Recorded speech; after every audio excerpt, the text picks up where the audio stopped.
रोहित देहाती films present Rohit देहाती films हम दीवाना छियो हमारा जे सकै जहरिया खाई के मरबो जान गे। अभी आप सुन रहे हैं बंसीधर चौधरी से। काइल होता शादी हमरा छोड़ के चल जाई भी दूसरा नाम के मेहंदी अपना हाथ में लगाई भी।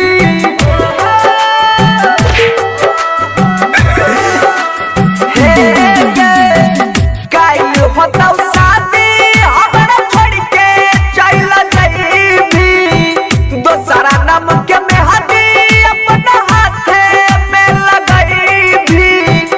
जिए के भरोसा हम नहीं करबौ जान गे। हम दीवाना छियौ गे हम दीवाना छियौ हमारा जे सकै भी जहरिया खाई के मरबौ जान गे जान गे। हम दीवाना छियौ हमारा जे सकै भी जहर खाई के मरबौ जान गे। डीजे विकास मटियार कला सीतामढ़ी मटियार कला सीतामढ़ी। प्रेजेंट बाय नीरज निवास लतौना। हाँ किस्मत में हमारा लिखल रही न जान गे।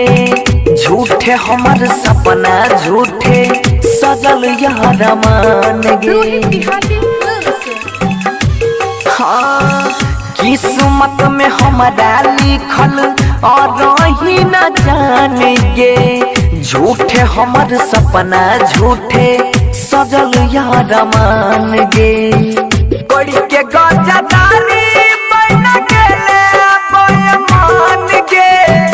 कहली हो जान मानली हो भगवान गे।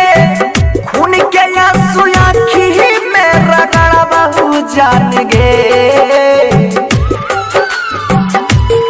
हम दीवाना छियौ गे हम दीवाना छियौ हमारा जे सकै भी जहरिया खाई के मरबहु जान गे जान गे।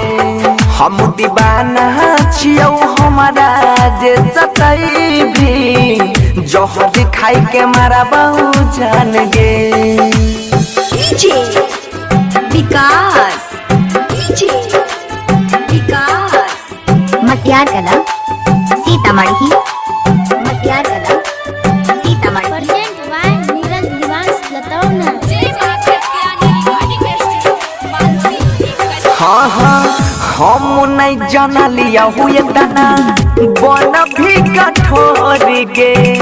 हमरा छोड़ के दोसरा संग में बसाइले भी घोर गे। हाँ हम नहीं जानलिया हुए तना बन भी कठोर गे।